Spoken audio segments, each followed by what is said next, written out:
Press the bell icon on the YouTube app and never miss another update. Hi guys, welcome back to Technoxity. This is Adnaan Ahmed back with another video. So guys, आज की इस video में हम करेंगे review Zebronics के Zeb Thunder का.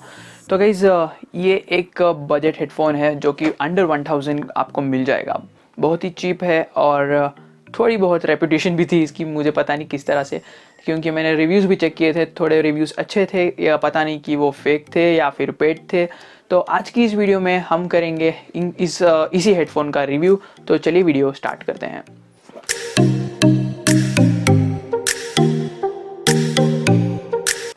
तो alright guys, सबसे पहले बात कर लेते हैं हम इसी हेडफोन के प्राइस के बारे में. तो वो थोड़ा गिर गया था उधर. तो यह है हेडफोन्स, बेसिकली पूरा प्लास्टिक बिल्ड है और प्राइस है इसका 799 या कुछ. अमेज़ॉन या फ्लिपकार्ट पर 799 का आपको पड़ जाता है यही हेडफोन. और अगर मैं इधर आपको बताऊं तो इसमें एक क्या बताएं, बिल्ड क्वालिटी के बारे में अगर बात करें तो पूरा बिल्ड प्लास्टिक का है. ये कुशन्स कंफर्टेबल तो हैं, लेकिन जब आप सारा वीडियो देखेंगे तो सब कुछ समझ में आ जाएगा. तो इधर सबसे पहले गाइस हमें दिखता है हमारा हेडफोन का पावर बटन. अगर आपको फोकस में कुछ प्रॉब्लम नहीं है तो देख लीजिए. पावर बटन जिसको आप होल्ड करेंगे तो ऑन हो जाएगा 2 या 3 सेकंड तक. फिर उसके बाद हमें मिल जाता है इधर बटन्स कंट्रोल के लिए, जिसमें आप वॉल्यूम बढ़ा सकते हैं या कम कर सकते हैं, या फिर आप सॉन्ग्स को टॉगल भी कर सकते हैं. फिर उसके बाद आ जाता है गाइज एक USB पोर्ट जिससे कि आप इसको चार्ज कर सकते हैं, और एक 3.5 mm जैक या फिर बोल लो ऑक्स केबल का सॉकेट. और उसके बाद ऊपर की तरफ आपको एक SD कार्ड स्लॉट भी मिल जाता है ताकि आप लोग SD कार्ड इंसर्ट करके ऑडियो एंजॉय कर पाओ. और गाइज आपको बॉक्स में इसके साथ आपको मिल जाता है एक USB केबल जो कि माइक्रो USB 2 टाइप ए होता है, जो चार्जिंग के लिए काम आएगा.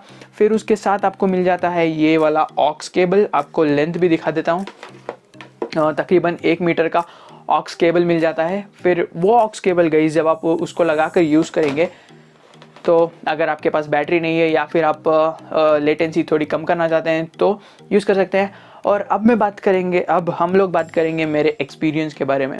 तो गाइज़ जैसे ही मैंने बॉक्स खोला तो मैं सबसे पहले क्या काम किया कि क्योंकि मुझे वायर के साथ प्रॉब्लम हो रहा था पुराने हेडफोन्स में, इसके साथ मैं ब्लूटूथ कनेक्ट करके मोबाइल फ़ोन से मैं PUBG खेलना स्टार्ट किया. PUBG में इतना डिले था ऑडियो का कि मैं कब मरा मुझे ही पता नहीं चला.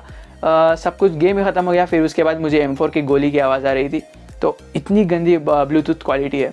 फिर उसके बाद ऑक्स केबल की बात करते हैं. ऑक्स केबल जब तक चलती है तब तक तो ठीक चलती है, लेकिन हाँ, जब आप उसको अपने मोबाइल फ़ोन पर कनेक्ट करते हैं तो गाइस बहुत ही दिक्कत दे देती है. जब आप लगाते हैं तो थोड़े दिन तक तो चल जाएगी. फिर उसके बाद इधर कुछ प्रॉब्लम होगा. अगर आपने उसको ठीक से अटैच नहीं किया, या फिर ठीक से अटैच करने पर भी अगर आपको कुछ एंगल्स होते हैं उसी एंगल में अगर पकड़ेंगे तो ही ऑडियो आएगी, नहीं तो थोड़ी कम ऑडियो आएगी. मतलब बस साउंड्स के साथ या फिर वो जो ग्लिच साउंड्स होते हैं उस तरह के साउंड्स के साथ ऑडियो आएगी. तो इतनी ठीक ठाक क्वालिटी मुझे नहीं दिखी. हेडफोन की बिल्ड क्वालिटी तो ठीक है, लेकिन जो मेन पर्पज़ जिसके लिए हेडफोन यूज़ होता है, साउंड क्वालिटी, वो एकदम ठीक नहीं है. ब्लूटूथ कनेक्टिविटी तो बेकार है, और फिर ऑक्स केबल की क्वालिटी भी ठीक नहीं है. और शायद आप दूसरा ऑक्स केबल लगाकर उसको सॉर्ट कर सकते हैं. और अभी बात करते हैं इसकी बैटरी कैपेसिटी की. बैटरी कैपेसिटी अगर मैं इधर बॉक्स पर चेक करूं तो इधर शायद ही बैटरी कैपेसिटी लिखी होगी. फिर भी एक बार चेक कर लेता हूं. बैटरी का तो ये तो नहीं है. और गाइस माइक्रोफोन की सेंसिटिविटी के बारे में भी बात करना था मुझे. जब आप बहुत ही क्लियर ऑडियो, एक एनवायरनमेंट में है जहाँ पर ज़्यादा साउंड नहीं है, नॉइज़ नहीं है, उस जगह से आपकी ऑडियो क्वालिटी ठीक ठाक कैप्चर हो जाती है जब आप बात करते हैं किसी को कॉल पर, या फिर अगर आप नॉर्मल इसी तरह कोई क्राउड में बात करना चाहें तो मुश्किल है, क्योंकि उसका माइक भी उतना ठीक नहीं है. और फिर गाइस उसकी क्वालिटी भी वैसे भी उसी एनवायरनमेंट पर डिपेंड करती है. फिर बैटरी का स्टैंड बाई टाइम बॉक्स पर दिया है 9 आवर्स, लेकिन हाँ ऑलमोस्ट 5-6 आवर्स तो मैंने यूज़ किया था कंटिन्यूसली. वो तो ठीक ठाक चली जाता है. ब्लूटूथ पर ज़्यादातर यूज़ करने पर ऑलमोस्ट 1 घंटे में, या फिर 1 घंटा भी नहीं, एक 20-25 मिनट्स में ऑलमोस्ट 10% बैटरी ड्रॉप देखने को मिला था. मैंने दूसरे रेंजर्स में चेक नहीं किया या फिर कंपेयर नहीं किया.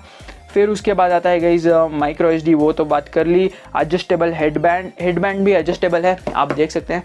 आपका सिर कोई भी साइज़ का हो आप एडजस्ट कर सकते हैं बिल्कुल आराम से, इधर आप देख सकते हैं। तो मैंने भी एडजस्ट करके चेक किया था, इसमें कोई दिक्कत नहीं है। फिर उसके बाद गाइज मीडिया वॉल्यूम कंट्रोल, उसका तो मैंने मोबाइल से ही कंट्रोल किया, हेडफोन को यूज़ नहीं किया। बिल्ट इन रिचार्जेबल बैटरी, और उसको चार्ज करने में तकरीबन लग जाते हैं, मान के चलिए एक 30 मिनट्स या फिर 40 मिनट्स, ऑलमोस्ट फुल चार्ज हो जाता है। फिर ब्लूटूथ वर्जन 4.2 है, लेकिन जैसे कि मैंने पहले ही बताया था लेटेंसी बहुत ही ज़्यादा है और ये बहुत ही दिक्कत देती है।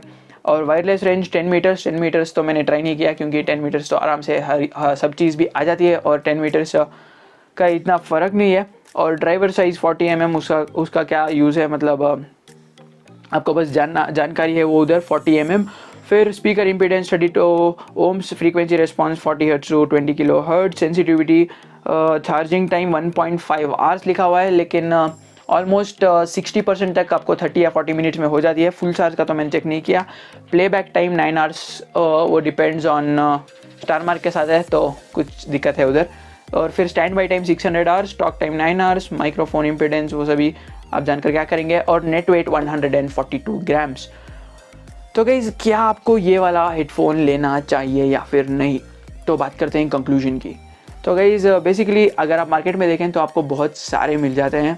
अभी मेरे पास फ़ोन नहीं है, या फिर मैं चेक करके एक वीडियो बनाऊंगा best headphones under 10,000, sorry under 1,000, 10,000 का नहीं है बजट, अंडर 1,000 का एक वीडियो ड्रॉप करूंगा, उसको देख लीजिए, आपको पता चल जाएगा कि कौन सा हेडफोन्स आपके लिए बेस्ट है।